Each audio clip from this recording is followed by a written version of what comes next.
చెల్లి, ఈరోజు స్కూల్కి వెళ్ళాలని లేదే, ఏం చేద్దాం చెప్పు? అయ్యో పిచ్చి అక్క, నాకు కూడా వెళ్ళాలని లేదు. ఏం చేద్దాం? అమ్మేమో ఒప్పుకోదు. ఇలా మాట్లాడుకుంటూ ఉండగా అక్క చెల్లెలిద్దరి దగ్గరకు వాళ్ళ అమ్మ వచ్చి ఈ విధంగా మాట్లాడుతుంది. ఏం సరిత, కవిత ఇద్దరూ ఇంకా బయలుదేరలేదా స్కూల్కి? మీకు క్యారేజ్ కట్టేశాను, త్వరగా రెడీ అవ్వండి, బస్సు వచ్చే టైం అయ్యింది. మాకెందుకు చాలా నీరసంగా ఉంది. ఈరోజు స్కూల్కి వెళ్ళమమ్మా, రేపటి నుంచి వెళ్ళిపోతాము. అదేంటే, ఇప్పటి వరకు బాగానే ఉన్నారు కదా, ఇందులో ఏమైంది? ఇవన్నీ మీరు స్కూల్కి వెళ్ళకూడదని చెప్తున్న సాకులు కదా. నిజం చెప్పండి రా.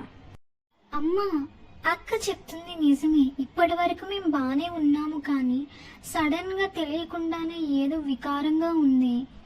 రోజు ఒక్కరోజేగా ఉండిపోతాం అంటున్నాం, రేపటి నుంచి వెళ్ళిపోతామమ్మా స్కూల్కి.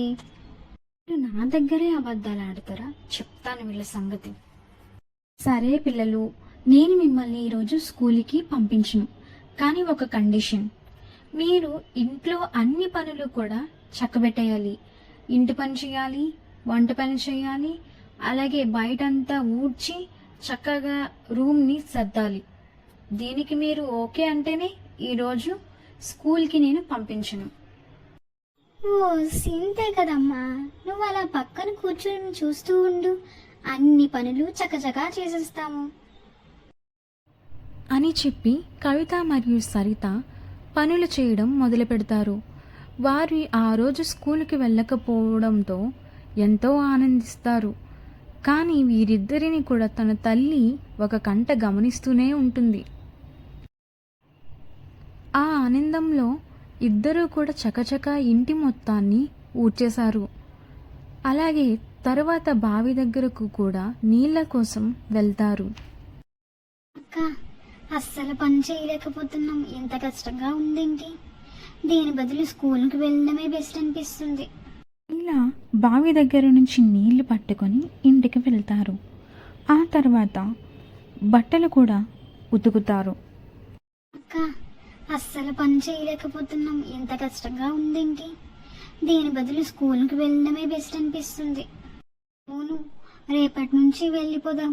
ఇంకెప్పుడు స్కూల్కి వెళ్ళను, నేను చదువుకోను అనను. పనులు చాలా కష్టం, నేనెప్పుడు చదివే కష్టము. స్కూల్కి వెళ్ళాలి, హోంవర్క్ చేయాలి, టీచర్స్ చెప్పింది వినాలి, ఎన్ని కష్టాలు వచ్చాయి మనకి అనుకుంటేదాన్ని. కానీ ఇప్పుడు తెలుస్తుంది, చదువు కంటే ఈ పనులే కష్టమని.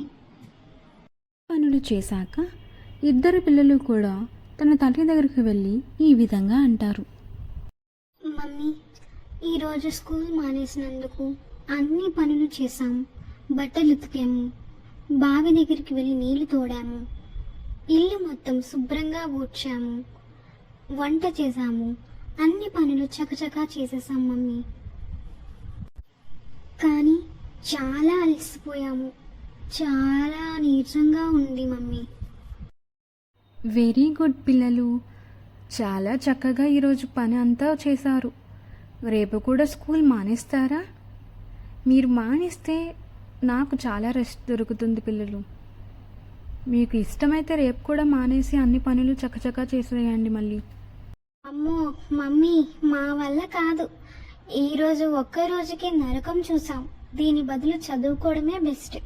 ఇంకెప్పుడు మేము స్కూల్ మానేయము, స్కూల్ మానేయడానికి దొంగ ఎత్తులు వేయము. ప్రతిరోజు కూడా స్కూల్కి వెళ్ళిపోయి చక్కగా చదువుకుంటాం మమ్మీ. ఈ పనులన్నీ మా వల్ల కాదు.